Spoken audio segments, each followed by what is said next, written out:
is it that world building is so overcomplicated for so many people when we already live in a world that is so inherently complicated and well thought out with its own history? It's really something that's so simple that writers tend to overcomplicate, where they're just like going over different politics and trying to flesh out this world that they want to create. And oftentimes that becomes a barrier to people who want to write fantasy, people who want to be more creative, even in literary fiction, right? The settings are, most of the time, they're very bland. They are about something that happened in the middle of California, somewhere that happened in just like, a regular city in America or Canada. It's just not as interesting as I feel like it genuinely could be.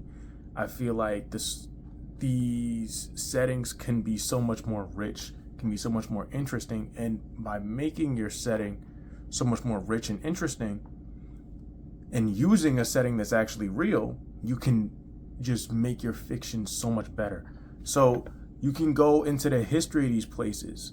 You can learn about their myths specifically. Learning about somewhere's mythology is so interesting, and it's so vital to creating the rest of a world that has to do with fantasy, or even a literary fiction world that's, mostly based on reality, but you can still make that interesting. You can still attract readers towards that. It is so vital, and you can use that, like, even when it comes to mythology that I mentioned just now, you can use different mythology from like just Greek. You don't have to only use Greek mythology. You don't have to only use Roman mythology. You don't have to use only Celtic mythology. There's so much more out there. Like you can have the Slavic mythology from the Rus in Russia, right? And they had their own mythology. They had their own gods. They had their own myths that you can research and you can understand. And it's something that you can add into a story. You can build on that, and you can go, okay, I'm inspired by this, and this. I'm inspired by this story, and you can build on that. You can make it so much more interesting. You can also do the same thing with Japanese Shinto gods. You can do the same thing with Buddhist myths, and you don't only need, and then with Buddhism, it's very interesting. You can do something that not that many other mythologies can do. You can add the Buddhism and be specific with it. You can say, okay, this is the Buddhism from Thailand, and you can have different bodhisattvas from that country. And you can do the same thing with places like Korea. You can do the same thing with places like Cambodia, Laos, Vietnam. You can do the same thing with all of those countries.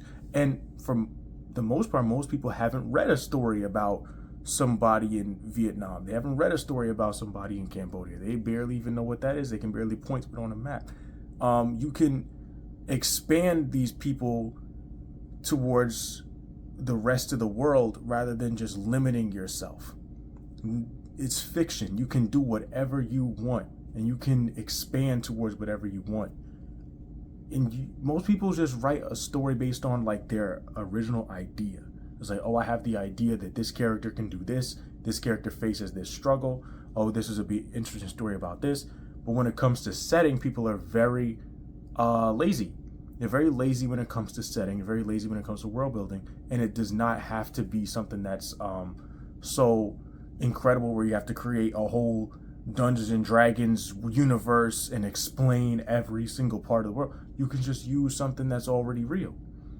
You can just use something that's already real, and it's way more simple, way easier.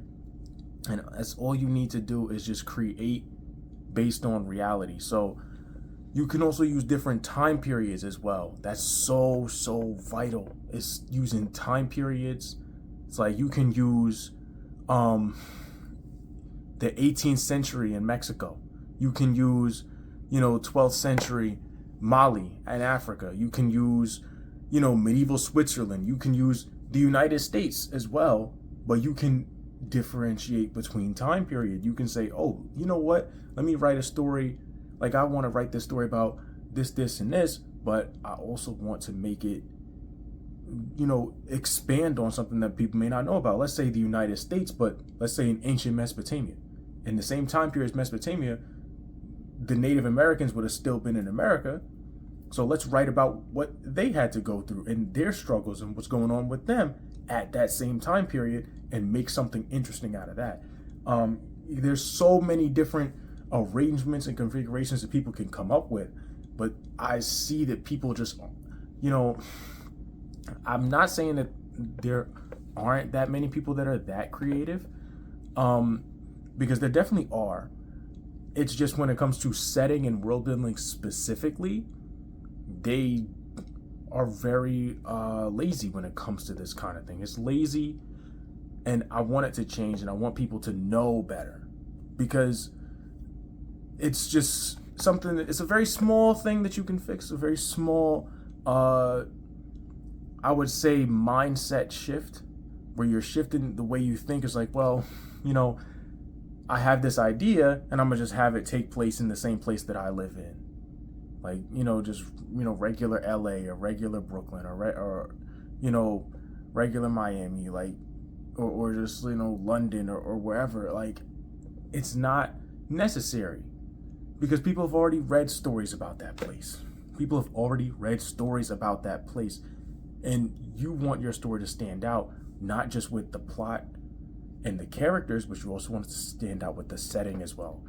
And you can do that with such a small mindset shift when you're drafting the original story. Because, like, you know what? Let me just have this whole entire thing take place in, medieval Switzerland. If I want it to be a literary fiction, or I want it to be a fantasy, and I can build off of whatever you research about that place and the events that took place during, 12th century Switzerland, and, the different ways that would impact the story, and different plot points that would change. And you can build on that and create something that's way different and keeps people invested. Because some people may want to be like, okay, these characters have to go through this, and this, and Switzerland. What else is going on in this country? What else can be told? What else is going on? It can be so much more interesting and so much more captivating for a setting to be just expanded upon, instead of being the same kind of setting that people have already used to. It can be something that people are just so much more, they can also become much more invested in it, and just grow comfortable with this place. It's like, oh, okay, you wrote about this in this book. I feel at home with these characters because I am very invested in what's going on there, and how well you wrote out the rest of the story. Because the setting is where everything takes place, and the plot and the characters are what drives everything else. But that setting, if it's boring, it also does not attract people towards stories. For me personally, I don't speak for everybody else, but for me personally, I read stories that I can learn from. I watch TV shows that I can learn from. It's like, oh, I can learn a little bit about this that I don't know about, by watching this show. It's not that I watch documentaries. I also watch fiction that's like that. It's just that same kind of just mindset with me. That's just how I am. But other people may have that same kind of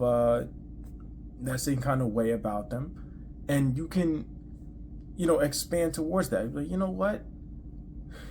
If somebody, gave me a book, and it's like, okay, this one takes place in 12th century Mali, and this one takes place in just regular, like London, I would want to read a little bit more about the one that takes place in Mali in Africa, because I don't know about that already. That's something that, oh, I can learn something from this, because this person definitely had to put in some research in order to write something like that.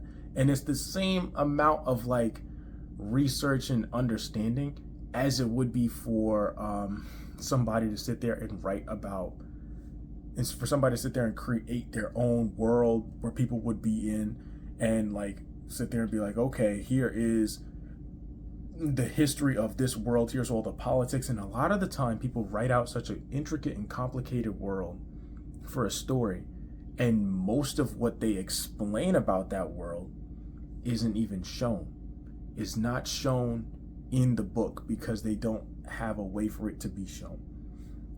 Like, for example, if I'm sitting there and I'm watching a basketball game, right?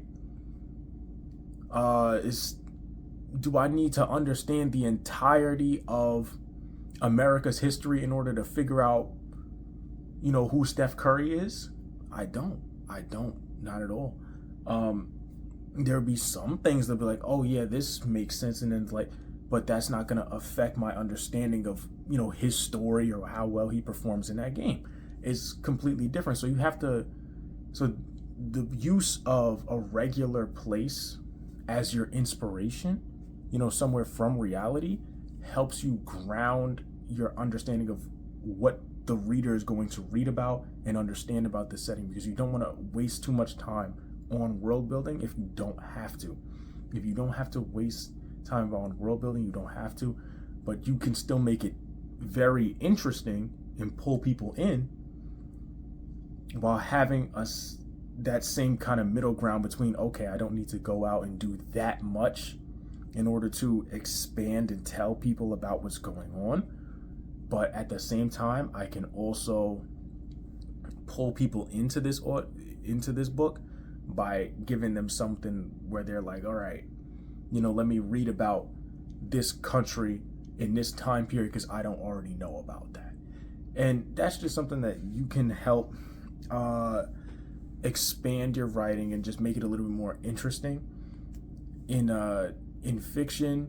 And it can also help with nonfiction as well, when you want to decide what exactly you want to write about for your next nonfiction book. You can figure out something from a historical time period, and people can learn about that, and that would make people much more intrigued to read about it, rather than something that's a little bit more mundane and boring. Just use reality, but use it in a way that makes it interesting. Because, if you're writing something about fiction, it does not have to be boring. It is such an incredible crime to make fiction boring.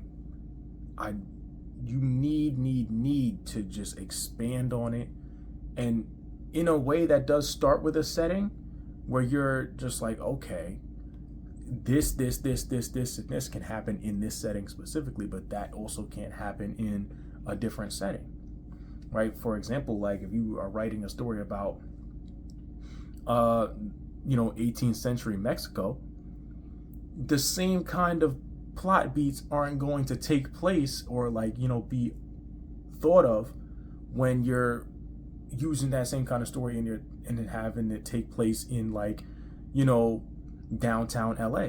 That's not going to be the same kind of story that you're trying to tell. It's going to be completely different because of the completely different setting, because of the completely different culture that you're trying to portray. So it's just different, and it allows you to just be more creative.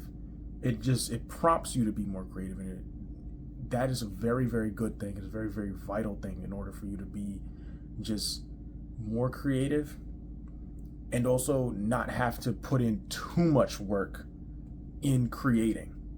So it's a middle ground between the two. So just all in all, please use real places and real events and real time periods in order to inspire your fiction and make it much more interesting. That's all for today.